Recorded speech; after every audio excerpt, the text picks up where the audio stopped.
ಸರ್ಕಾರ ತರಾತುರಿಯಲ್ಲಿ ಕರಡು ಮಸೂದೆಗಳನ್ನ ನಿಯಮಗಳನ್ನ ತಿದ್ದುಪಡಿ ಮಾಡೋದು, ಕರಡು ಅಧಿಸೂಚನೆ, ಸುಗ್ರೀವಾಜ್ಞೆ ಎಲ್ಲ ಕರಡು ರೆಡಿ ಮಾಡ್ಕೊಂಡಿದೆ ಅಂತ ಈ ನಾಡಿದ್ದು 11ನೇ ತಾರೀಕು ಕ್ಯಾಬಿನೆಟ್ ಚರ್ಚೆ ಆಗುತ್ತೆ.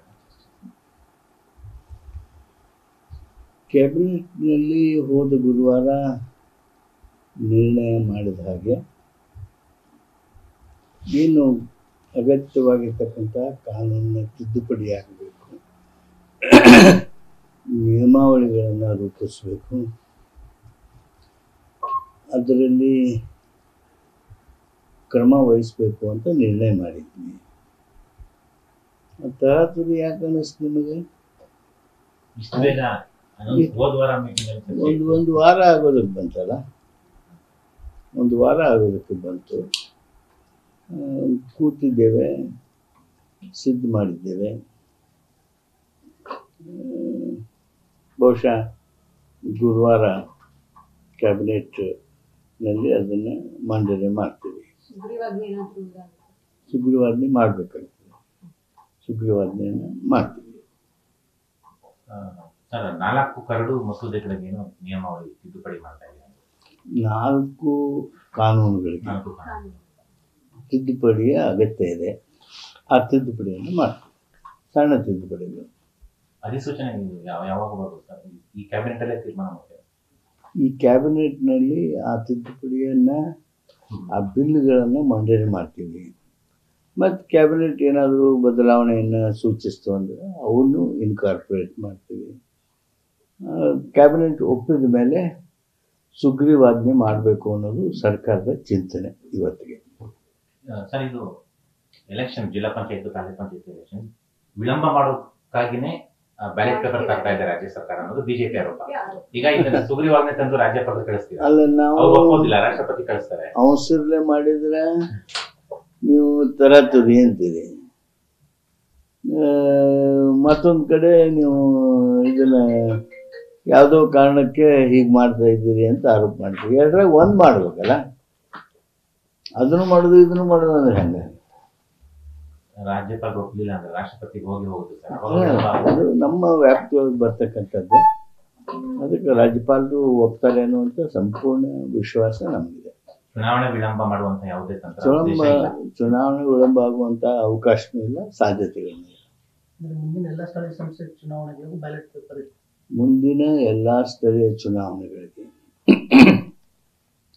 ಪಂಚಾಯಿತಿಗಳಿರ್ಬೋದು, ಪಟ್ಟಣ ಪಂಚಾಯಿತಿಗಳಿರ್ಬೋದು, ನಗರ ಸಭೆಗಳಿರ್ಬೋದು, ಕಾರ್ಪೊರೇಷನ್ ಇರ್ಬೋದು, ಬ್ಯಾಂಗ್ಳೂರು ಅಥಾರಿಟಿ GBA, ಈ ಬೆಂಗಳೂರು ಕಾರ್ಪೊರೇಷನ್ಗಳೇನಾಗಿವೆ ಅವು ಇರ್ಬೋದು, ಎಲ್ಲವುಗಳು ಮತಪತ್ರದ ಮೂಲಕ ಚುನಾವಣೆ ನಡೀತಾವೆ. ಈ ತಿಂಗಳಲ್ಲೇ ಸುಗ್ರೀವಾಜ್ಞೆ ಹೊರಡಿಸೋ 11ನೇ ತಾರೀಕಿಗೆ ಕ್ಯಾಬಿನೆಟ್ ಆಯಿತು ಅಂದರೆ 11ನೇ ತಾರೀಕು ಅವುಗಳನ್ನು ಮಂಡನೆ ಮಾಡ್ತೀವಿ. ಈಗ ಸದ್ಯ ಸರ್ಕಾರ ಕ್ಯಾಬಿನೆಟ್ ಅವನು ಒಪ್ಕೋತು ಅಂದರೆ ಸುಗ್ರೀವಾಜ್ಞೆ ಮಾಡೋದಕ್ಕೆ ಏನು ಕ್ರಮಗಳು ಕೈಗೊಳ್ಬೇಕೋ ಅವೆಲ್ಲ ಕ್ರಮಗಳನ್ನು ಕೈಗೊಳ್ತೀವಿ. ಓಲೈಕೆ ಅಂದ್ರೆ ಅಲ್ಪಸಂಖ್ಯಾತರ ಓಲೈಕೆಯಿಂದ ರಾಜ್ಯದಲ್ಲಿ ಒಂದಿಷ್ಟು ಧರ್ಮ ಯುದ್ಧಗಳು ನಡೀತಾ ಇದೆ ಅನ್ನೋದು ಮದ್ದೂರು ವಿಚಾರವಾಗಿಯೂ ಕೂಡ ಬಿಜೆಪಿ ಇದೀಗ ಆ ಒಂದು ರಾಜಕೀಯ ನೇತೃತ್ವವನ್ನ ಮಾಡುವಂತಹ ಕೆಲಸವನ್ನ ಮುಂದುವರಿಸಿದೆ. ನೋಡಿ, ಬಿಜೆಪಿಯವರು ಧರ್ಮ ಸಂಘರ್ಷ ಆಗಬೇಕು ಅಂತಾರೆ, ಸಮಾಜದಲ್ಲಿ ಒಡಕು ನಿರ್ಮಾಣ ಆಗಬೇಕು ಅಂತಾರೆ, ಕಂದಕ ನಿರ್ಮಾಣ ಆಗಬೇಕು ಅಂತಾರೆ. ತನ್ಮೂಲಕ ರಾಜಕೀಯ ಬೆಳೆ ಬೇಯಿಸ್ಕೋಬೇಕು ಅಂತ ಪ್ರಯತ್ನ ಮಾಡ್ತಾ ಇದ್ದಾರೆ. ಆದರೆ ನಮ್ಮ ಭಾರತೀಯ ಸಂಸ್ಕೃತಿ ಇದಕ್ಕೆ ಅವಕಾಶ ಕೊಡೋದಿಲ್ಲ. ಅವರು ಏನೇನೋ ಮಾಡೋದಕ್ಕೆ ಪ್ರಯತ್ನ ಪಡ್ತಾ ಇದ್ದಾರೆ, ಸಾಧ್ಯವಾಗ್ತಿಲ್ಲ. ಧರ್ಮಸ್ಥಳ ವಿಚಾರದಲ್ಲಿ ಅವ್ರು ಏನೇನು ಎಷ್ಟೆಷ್ಟು ಮಾಡ್ತಾ ಇದ್ದಾರೆ ನೋಡ್ತಿದ್ದೀರಲ್ಲ. ಧರ್ಮದ ಹೆಸರು ಮೇಲೆ ಹೋರಾಟ ಮಾಡೋದಕ್ಕೆ ಪ್ರಯತ್ನ ಮಾಡ್ತಾರೆ. ಮಟ್ಟಣ್ಣವ್ರು ಯಾರು? ತಂಬರೋಡಿ ಯಾರು? ಇವರು ನಮ್ಮ ಪಾರ್ಟಿ ಅವರ? ಉತ್ತರ ಕೊಡ್ಬೇಕು ಬಿಜೆಪಿ ಅವರು. ಇವತ್ತು NIA-ದಿಂದ ತನಿಖೆ ಆಗಬೇಕು ಅಂತ ಹೇಳ್ತಾ ಇದ್ದಾರೆ. ಏನು ಅವ್ರ ಉದ್ದೇಶಗಳೇನು? ಅವರ ಉದ್ದೇಶ ಸಫಲ ಆಗೋದಿಲ್ಲ. ಜನ ಅತ್ಯಂತ ಸೂಕ್ಷ್ಮವಾಗಿ ನಿಮ್ಮನ್ನು ಗಮನಿಸ್ತಾ ಇದ್ದಾರೆ. ಮಾಧ್ಯಮಗಳು ನಿಮ್ಮ ಪರವಾಗಿ ಇರಬಹುದು, ಆದರೆ ಜನತೆಯ ಸೂಕ್ಷ್ಮ ಮನಸ್ಸೇನಿದೆ ನಿಮ್ಮವರೇ ಪ್ರಾರಂಭ ಮಾಡೋದು ಮತ್ತು ಅದನ್ನು ಕಾಂಗ್ರೆಸ್ಸಿನ ಮೇಲೆ ಹಾಕೋದಕ್ಕೆ ಪ್ರಯತ್ನ ಮಾಡೋದು. ಇದೇನು ಮಾಡ್ತಾ ಇದ್ದೀರಿ ಅಂತ ಹೇಳಿ ಧರ್ಮಸ್ಥಳದ ಅಭಿಮಾನಿಗಳೇ ಕೇಳ್ತಾ ಇದ್ದಾರೆ.